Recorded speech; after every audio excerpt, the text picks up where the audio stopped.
अस्सलाम वालेकुम viewers, welcome to my channel. मैंने आपको लास्ट वीडियोस में एक्सरसाइज 1.4 के क्वेश्चन नंबर 1 और क्वेश्चन नंबर 2 करवा चुकी हूँ।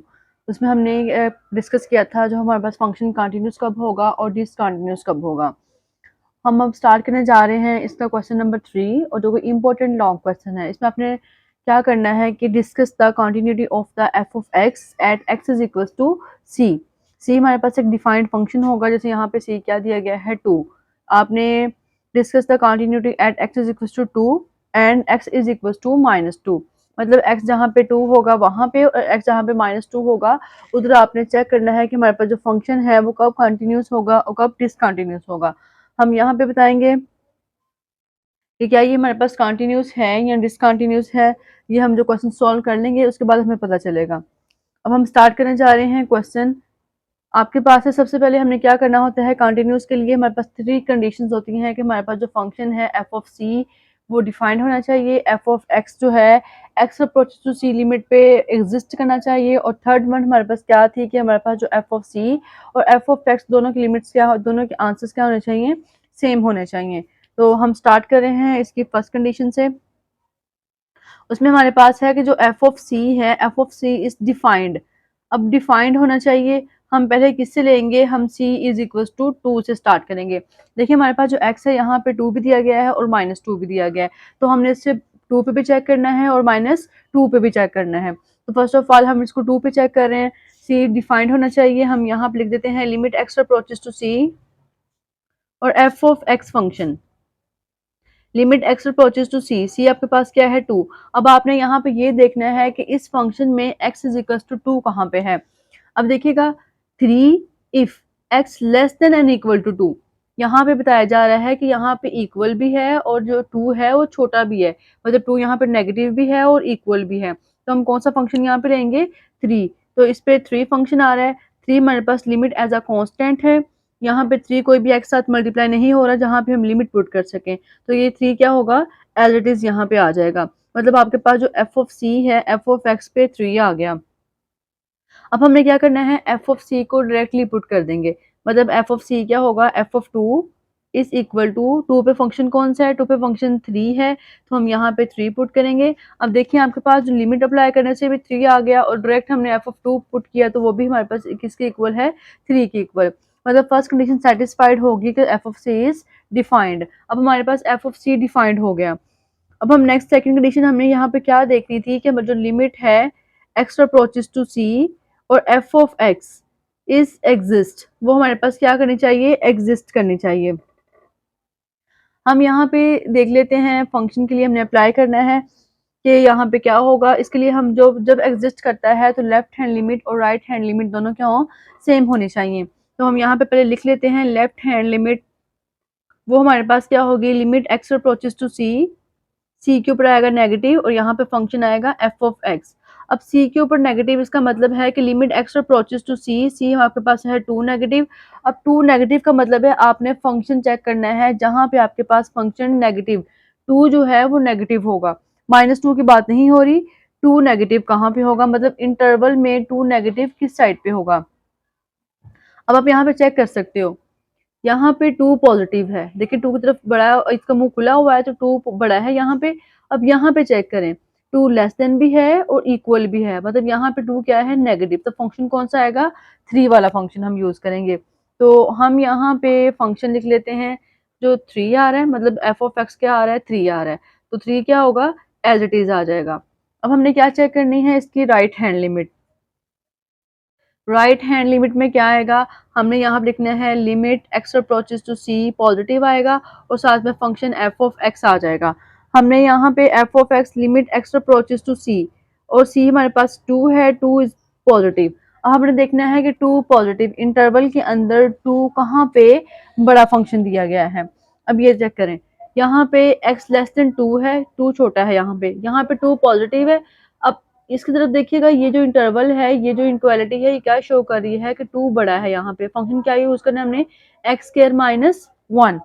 अब x square minus 1 function use हो रहा है तो हम यहाँ पे लिख लेते हैं एक्स स्क्वायर माइनस 1। अब हम क्या करेंगे, सिंपल लिमिट पुट कर देते हैं। एक्स स्क्वायर की लिमिट हमारे पास क्या हो जाएगी, 2 स्क्वायर माइनस 1। अब 2 का स्क्वायर हमारे पास क्या आ जाएगा, 4 - 1 इक्वल टू 3 आ जाएगा। देखिएगा हमारे पास लेफ्ट हैंड लिमिट जो है वो 3 है और राइट हैंड लिमिट भी हमारे पास क्या है, इक्वल टू 3 आ रही है। तो अब यहाँ पे क्या होगा, जो फंक्शन है limit x approaches to c and f of x is exist, ये हमारे पास क्या कर रहा है, एग्जिस्ट कर रहा है। अब थर्ड वन कंडीशन क्या होगी कि हम दोनों के आंसर को इक्वल करके देखेंगे। अब हम यहाँ पे चेक करेंगे, थर्ड वन कंडीशन हमारे पास है कि जो f ऑफ x जो एग्जिस्ट की थी और जो c हमारे पास डिफाइंड फंक्शन था, दोनों आंसर्स क्या होंगे, इक्वल। तो इसका आंसर भी 3 के इक्वल था, इसकी लेफ्ट और राइट वो भी हमारे पास इक्वल टू क्या आ गए। तो यहाँ पे हम बता देंगे जो फंक्शन है हमारे पास is continuous at x is equal to 2। हमने 2 पे चेक किया, हमारे पास 2 पे क्या आ गया, फंक्शन कंटिन्यूस था। अब हम इसे चेक करेंगे इसकी -2 पे, अब हम बताएंगे -2 पे ये कंटिन्यूस है या फिर वो डिसकंटिन्यूस है। अब हम इसी क्वेश्चन में चेक करेंगे at x is equal to -2 पे, जो हमारे पास जो -2 पे क्या ये फंक्शन कंटिन्यूस है या फिर वो डिसकंटिन्यूस है। तो हम स्टार्ट कर रहे हैं इसकी फर्स्ट कंडीशन से। फर्स्ट कंडीशन क्या होती है कि हमारे पास जो f of c is defined, f of c हमारे पास डिफाइंड होना चाहिए। उसके लिए हम ले रहे हैं limit x approaches to c, और c में हमारे पास x अप्रोचेस टू c है और यहाँ पे फंक्शन आ जाएगा f of x, limit x approaches to c। अब यहाँ पे देखिएगा x इज इक्वल टू -2 कहाँ पे है, अब हम -2 ले रहे हैं तो ये इक्वल भी है और लेस देन भी है, तो हम यहाँ पे -2 लेंगे, फंक्शन कौन सा आ जाएगा, 3x। 3x आ रहा है, मतलब हमारे पास क्या आ रही है, -2 लिमिट जो है वो 3x पे आ रही है, मतलब इक्वल यहाँ पे -2 वो 3x है। अब जस्ट यहाँ पे क्या करेंगे, लिमिट डायरेक्ट पुट कर दें। अब लिमिट पुट करने से हमारे पास क्या हो जाएगा, 3 इंटू -2, ये क्या आ जाएगा, 3 2 जार 6, आंसर हमारे पास आ गया -6। अब आप डायरेक्ट पुट कर दें, इसकी एफ ऑफ सी बनाएं। एफ ऑफ सी हमारे पास क्या है, सी इक्वल्स टू -2, वो यहाँ पे है -2, तो हम यहाँ पे -2 पुट कर रहे हैं और साथ में इसका ले रहे हैं फंक्शन 3x। 3x है तो अब -2 डायरेक्ट पुट कर दें तो यहाँ पे आएगा -6। हमारी पहली जो कंडीशन थी वो सेटिस्फाई होगी कि हमारे पास जो फंक्शन है F of C is defined है। सेकंड में हमने यहाँ पे क्या बताना है कि हमारे पास जो limit x approaches to c f of x is exist, वो हमारे पास एग्जिस्ट करनी चाहिए। अब एग्जिस्ट का मतलब क्या होगा कि आपके पास जो लेफ्ट हैंड लिमिट और राइट हैंड लिमिट दोनों के आंसर्स क्या आने चाहिए, सेम होने चाहिए। तो हम यहाँ पे पहले लिख लेते हैं left hand limit, limit x approaches to c negative और साथ में फंक्शन f ऑफ x। अब limit x approaches to c, जो c है वो -2 के ऊपर नेगेटिव आ जाएगा। अब देखना है कि -2 किस फंक्शन में नेगेटिव आ रहा है। अब यहाँ पे चेक करें, इधर -2 है, इसकी तरफ पीक है, मतलब यहाँ पे -2 छोटा है। यहाँ पे चेक करें, यहाँ पे -2 की तरफ इंटरवल का मुंह खुला हुआ है, मतलब हमारे पास जो इनक्वालिटी यहाँ पे -2 बड़ा है, इधर पॉजिटिव है और इधर नेगेटिव है, तो हम फंक्शन कौन सा यूज करेंगे, x² - 1। अब हम फंक्शन यहाँ पे क्या लेंगे, x² - 1 ले लेंगे। अब अप्लाई कर दें, -2 का स्क्वायर -1, ठीक है, -2 का स्क्वायर -1 हो जाएगा, -2 का स्क्वायर कितना होगा, 4 - 1, तो ये हो जाएगा 3, हमारे पास क्या आ गया, 3 आ जाएगा। इसी तरह हम इसकी लेंगे right hand limit. Right hand limit में हमारे पास क्या आएगा, limit x approaches to c positive और साथ में फंक्शन f ऑफ x। हम यहाँ पे लिख लेते हैं limit x approaches to c, मतलब -2 पॉजिटिव। अब हमने देखना है कि किस इंटरवल पे जाके किस फंक्शन में ये पॉजिटिव आ रहा है, तो आप यहाँ पे चेक कर सकते हैं, x हमारे पास यहाँ पे -2 बड़ा है, किस फंक्शन पे, 3x में। तो हम यहाँ पे चेक कर लेते हैं 3x में, ये आ गया 3x। अब वैल्यू पुट कर दें, ये 3 इंटू -2 आ जाएगा और 3 2 जार -6। अब देखिएगा इसकी लेफ्ट हैंड लिमिट 3 है और राइट हैंड लिमिट क्या है, -6, मतलब दोनों के आंसर्स इक्वल नहीं आए, तो ये f ऑफ x क्या है, एग्जिस्ट नहीं कर रहा, f of x is not exist. ये जब एग्जिस्ट नहीं करेगा इसका मतलब है कि हमारे पास इसकी जो f ऑफ c है वो भी दोनों आंसर्स क्या होंगे, सेम नहीं आएंगे, तो हम कह देंगे कि हमारे पास जो है function is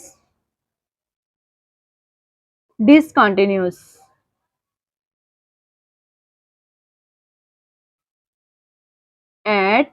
x is equal to -2।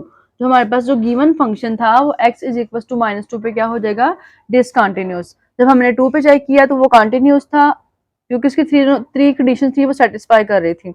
लेकिन इसमें हमने चेक किया ये डिसकंटिन्यूअस आ रहा है, क्योंकि इसमें से लेफ्ट जो सेकंड कंडीशन वो सेटिस्फाई नहीं कर रही, जिससे थर्ड कंडीशन भी सेटिस्फाई नहीं करेगी, तो ये हमारे पास क्या हो जाएगा, डिसकंटिन्यूअस। अगर आपको इस क्वेश्चन में कोई भी मसला हो, समझ नहीं आएगी, तो आप मुझे कमेंट बॉक्स में पूछ सकते हैं।